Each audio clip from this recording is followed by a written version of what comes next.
Os discípulos não perderam apenas Jesus, eles perderam também Judas naquele momento.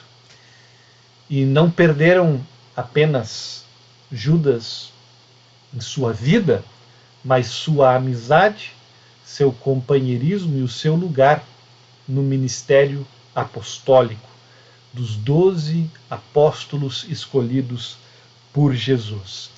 Jesus que havia escolhido 12 de uma forma intencional, de uma forma de propósito, pelo número simbólico, pela vontade de Deus.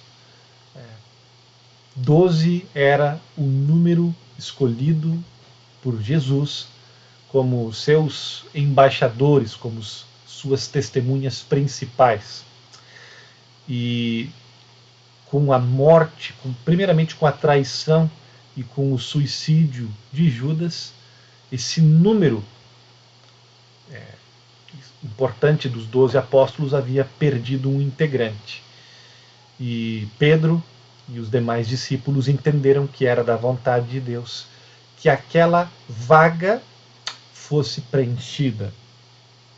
E escolheram 2 pessoas que se encaixaram em alguns critérios, e após a escolha dessas 2 pessoas, numa reunião, em oração, pediram pela vontade de Deus, pela orientação de Deus para a tomada de decisão, e através de um lançar de dados, ficou estabelecido então que Matias, esse rapaz de quem nós não sabemos muito, de quem não se tem muita informação, nem antes e nem depois, Matias foi o escolhido para fazer parte desse grupo selecionado, desse grupo representativo dos apóstolos.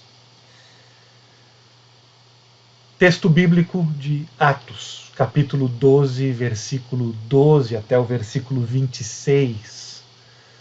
Um texto bíblico não tão conhecido por nós, não tão estudado por nós. Um texto bíblico que tem o seu lugar justamente nesta semana que nós estamos, do ano litúrgico, do ano da igreja. A semana entre a grande festa da Ascensão, que nós celebramos na semana passada, e a grande festa do Pentecostes, que nós celebraremos no domingo. Esse período de 10 dias que Jesus havia subido aos céus, ainda não havia enviado o Espírito Santo para ser o orientador da igreja, o motor da igreja.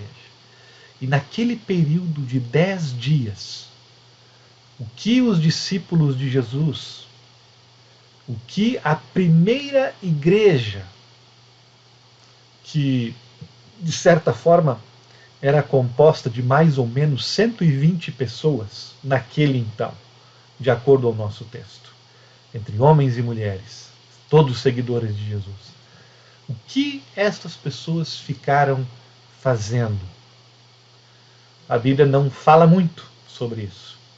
Nós encontramos apenas esta história, que relata o retorno do Monte das Oliveiras, onde Jesus ascendeu aos céus, um retorno alegre, segundo Lucas, um retorno em adoração, o retorno para Jerusalém, porque foi isso que Jesus havia ordenado. Permaneçam em Jerusalém. Em Jerusalém, eles estavam reunidos, aparentemente, num lugar chamado cenáculo, que é uma casa, um quarto, um segundo andar de uma residência, que nós podemos intuir que pertencia a algum deles, ou a algum amigo. Provavelmente um lugar bastante grande para permitir que um grupo grande de pessoas estivesse reunidos. E neste tempo de 10 dias, onde os discípulos, os 11 discípulos de Jesus restantes, sem o Judas, mais Maria, os outros filhos de Maria, irmãos de Jesus, meio-irmãos de Jesus, e mais um grupo de homens e mulheres que faziam parte dos seguidores de Jesus, daqueles que mais de perto seguiam Jesus. Ali reunidos, fizeram, por assim dizer, uma primeira reunião administrativa, uma primeira assembleia da igreja para a tomada de uma decisão, um item na pauta, na agenda, mas um item importante. A iniciativa foi de Pedro. Há um debate sobre essa iniciativa, sobre essa história, até que ponto Pedro estava agindo dentro da vontade de Deus, até que ponto Pedro estava fazendo a coisa certa, de tomar essa liberdade, essa iniciativa de fazer essa escolha naquele momento. E também há um debate sobre a forma que Pedro e que os demais irmãos e irmãs daquela igreja inicial fizeram essa escolha do 12º apóstolo, para completar, por assim dizer, o time dos líderes da igreja. Nos parece muito estranho hoje em dia tomar algum tipo de decisão, seja na igreja, seja na família, seja uma decisão pessoal, da forma como Pedro e os demais tomaram. Mas não temos motivos para duvidar da legitimidade desta história, deste processo, e ainda que podemos ter uma certa cautela em dogmatizar, em tirar doutrina desse texto, nós podemos crer que o que aconteceu aqui estava completamente dentro da orientação de Deus, Espírito Santo, para aquele momento, para aquela situação. Eu tomo a liberdade para que esse momento de reflexão não seja apenas um momento de conhecer melhor uma história, de relembrar uma passagem histórica da igreja, da Bíblia. Tomo a liberdade de propor para vocês, queridos irmãos e irmãs, algumas ideias de aplicação do que nós poderíamos tirar para a gente, seja em nossa vida individual, seja na nossa vida comunitária, em conjunto com os demais irmãos e irmãs. O que desta história nos serve hoje? O que nessa história poderia ser apropriado, poderia ser utilizado por nós? São algumas ideias. Fique à vontade de acreditar e de aplicar elas na sua vida, no seu entendimento nesse momento, se você assim quiser. O que nós podemos aprender em termos de lições desta história bíblica? Um primeiro ponto que eu pensei é o fato de como Judas foi substituído. Né? Claro que foi um evento trágico, foi um evento que impactou negativamente os discípulos. Pedro, nessa história, faz um registro disso. Ele reconta o que aconteceu. Ele não apenas passa uma borracha em cima, mas ele lembra que aquela decisão e aquele momento que eles estavam vivendo estava acontecendo porque algo trágico havia acontecido no seio da igreja, dentre os discípulos que andavam com Jesus. E ele dá detalhes do que aconteceu com Judas, o que e o porquê e o como.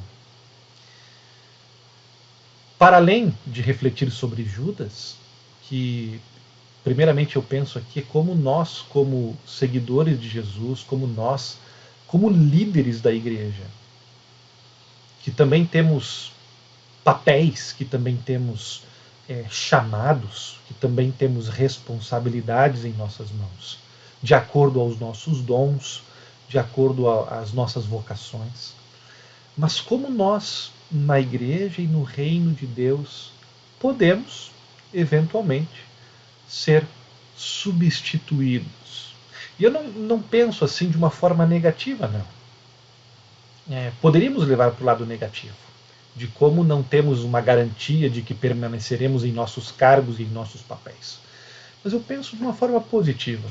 Aplico isso de uma forma positiva. Como o lugar, a responsabilidade, a tarefa de cada um de nós não nos pertence. Não está escrito em pedra. Mas são vocações, são funções, até certo ponto, temporárias. Nenhum de nós é insubstituível no trabalho da igreja. Isso é algo não para nos sentirmos menores ou culpados, ou com medo, mas para a gente ter até um certo consolo.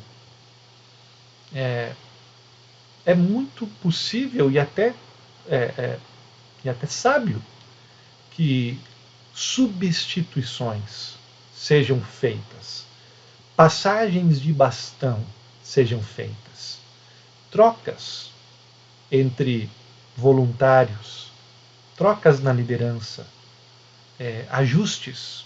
Né? Há bons exemplos disso, de pessoas que de repente chegam num momento em que já estão cansadas, ou de certa forma precisam de serem mexidos nos seus papéis. Isso pode trazer bênção para a igreja. Bênção para a igreja.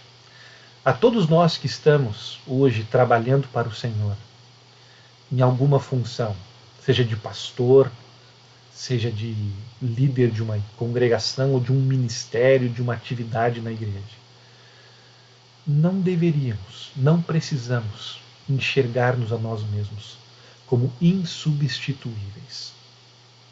Processo de decisão, de escolha, de troca, de ajuste.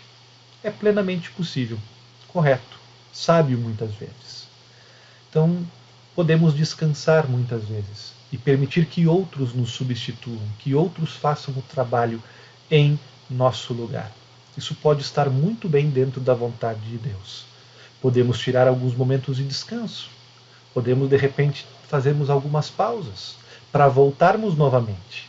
Ou na mesma função, ou numa outra função, de acordo à necessidade que o povo de Deus, onde nós participamos, tem. Tiro essa como uma primeira lição de como nós podemos ser substituídos ou substituir alguém, ser chamados a substituir alguém que precisa de um descanso, de um refrigério. Um segundo ponto que eu tiro dessa história, como eu comentei com vocês aqui, parece que nós estamos tendo a primeira reunião administrativa da igreja. Né? A igreja não é apenas culto, ou retiro espiritual, ou estudo bíblico. Ser igreja é também se reunir e tomar decisões administrativas para o bem da igreja, para o bem da missão no mundo. E aqui parece que nós estamos tendo a ata da primeira reunião. E se bem nós não temos todos os detalhes das formalidades e das burocracias, algumas coisas nós podemos perceber nesta primeira reunião que aconteceu aqui no livro de Atos. E como esses elementos também poderiam nos ajudar nas nossas reuniões, quando nós participamos de reuniões, pequenos grupos ou grandes grupos como assembleias. É possível perceber aqui uma atmosfera de oração.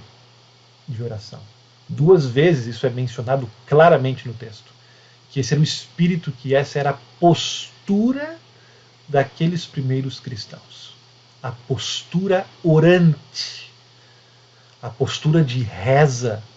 A postura de pedir socorro e orientação a Deus. Que é uma postura de reconhecimento de fraquezas, que é uma postura de reconhecimento, de abdicação do controle das coisas. E a gente se pergunta quantas vezes nós não tomamos decisão em nossa igreja, ou na nossa vida pessoal, ou na nossa vida familiar, sem cogitar pedir a orientação de Deus. Ou então fazendo orações formais e burocráticas apenas para cumprimento de um rito, sem de verdade discutir os assuntos, considerar as opções e tomar as decisões, com os ouvidos, com a mente cativa à orientação de Deus, que Ele nos dá, seja na palavra, seja em algum sinal do Espírito Santo. Aqui fica a dica para a gente, desta postura de oração. Também me parece que podemos perceber nesta reunião um duplo movimento, uma dinâmica aqui que trabalha tanto com a iniciativa humana, com a responsabilidade humana, quanto com o pedido de socorro a Deus e a entrega da decisão final às mãos de Deus. Os discípulos fazem, por assim dizer, o dever de casa. Eles pesquisam, eles percebem a carência e eles levantam o currículo, por assim dizer, espiritual de cada um. E chegam a uma decisão baseada no diálogo, baseado na pesquisa, baseado no que melhor eles poderiam decidir com as ferramentas humanas à disposição. 2 nomes, 2 opções. Há uma iniciativa e há uma responsabilização humana aqui, de fazermos aquilo que está nas nossas mãos, de não deixar tudo nas mãos de Deus de forma preguiçosa, de uma forma que não realiza a tarefa que Deus coloca nas nossas mãos.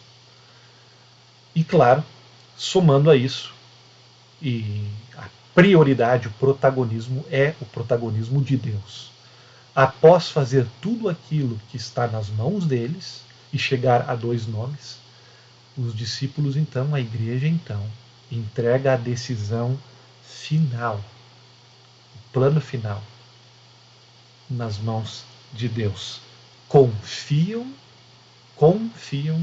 que Deus tomará a decisão e os orientará naquela decisão, assim também dali para frente. Então, essa postura de oração, essa dinâmica de se responsabilizar e fazer aquilo que está nas nossas mãos.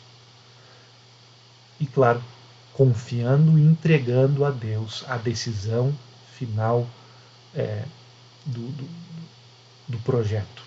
Me parece que são boas dicas para nós aplicarmos em nossas vidas, seja nas decisões que tomamos em casa, no trabalho, especialmente na igreja.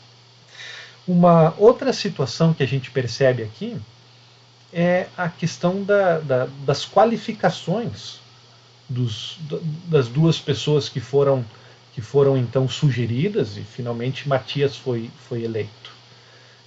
Também não temos todos os detalhes de como foi feita essa escolha, mas claramente nós vemos Pedro conduzindo num processo de procura, de pesquisa, homens. Aqui há um critério que a gente pode entender ou concordar ou não, mas aqui a primeira igreja toma uma decisão específica, escolhendo um homem para substituir um outro homem. E não apenas um homem, mas um homem especial, que tenha algumas especificidades, que preencha alguns requisitos. O trabalho no reino de Deus, especialmente em determinadas vocações como esta aqui dos apóstolos, não é para qualquer um. Não é para qualquer um. Isso nós vemos também no restante do Novo Testamento. Seja na escolha dos diáconos depois, mais tarde, capítulo 6 de Atos, seja na escolha de anciãos ou de pastores, para liderar as igrejas que iam sendo plantadas pelo Novo Testamento. Há textos bíblicos claros em Tito e em Timóteo, onde uma lista de critérios é dada pelo Espírito Santo à igreja. Veja que essa questão das qualificações é extremamente importante. Aquele ditado que Deus não escolhe os capacitados, mas capacita os escolhidos, ele é parcialmente verdade. Ele é parcialmente verdade. É certo que ele capacita os escolhidos a quem ele escolhe. Porém, Deus escolhe também quem está capacitado. Deus escolhe também quem tem determinadas qualificações. Isso fica claro no Novo Testamento. Isso é importante para cada um de nós. Seja porque nós também estamos caminhando com o Senhor e devemos levar a sério as qualificações para o trabalho no reino de Deus. Devemos fazer o máximo. E quanto maior é a nossa responsabilidade, mais devemos levar isso a sério. Para pastores, então, isso é extremamente importante. Qualificações de caráter, qualificações de vida pessoal, de família, de capacidade de ensino, de vida. Devemos todos nós levar muito a sério, porque somos convidados. A seara é grande e os trabalhadores são poucos. E você, meu irmão, minha irmã, não importe a sua idade, não importe onde você está, provavelmente, se você não foi ainda, você será convidado por alguém, por alguma igreja, a dar um passo à frente e assumir uma responsabilidade no corpo de Cristo. E isso é um motivo, um momento de alto privilégio e honra. Ser convidado, ser chamado para alguma tarefa a curto prazo ou a uma responsabilidade maior de liderança, de serviço. Isso é algo para a gente se sentir muito feliz e muito orgulhoso que Deus nos está chamando para algo.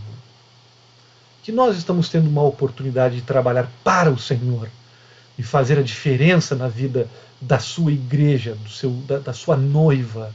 E quando esse momento chegar, e se esse momento já chegou para você, lembre, isso não é pouca coisa, isso não é brincadeira. Critérios e requisitos e qualificações são exigidas pelo Senhor. Isso foi assim no Antigo Testamento, é assim no Novo Testamento. Claro que podemos ter paciência uns com os outros e perdoar o erro e o pecado uns dos outros. Porém, devemos todos buscar ajudar uns aos outros a que todos cumpramos com os requisitos que Deus nos coloca para servi-lo, para liderar o seu povo. Um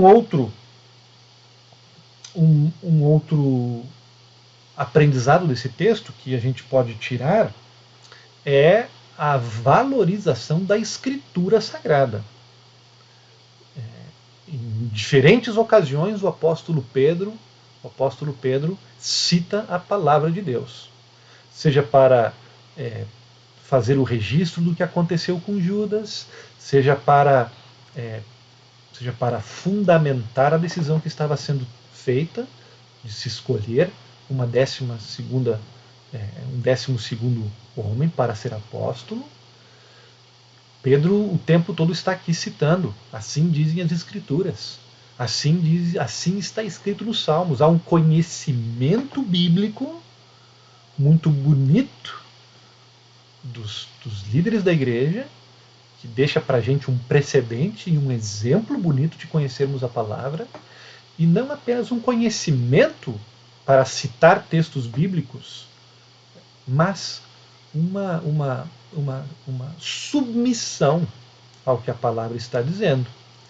Então, essa valorização que Pedro e os demais dão à palavra de Deus, que é uma valorização que o próprio Jesus deixou, o legado deixou ensinado para todos nós, com as suas muitas vezes, onde ele dizia: está escrito, está escrito, está escrito.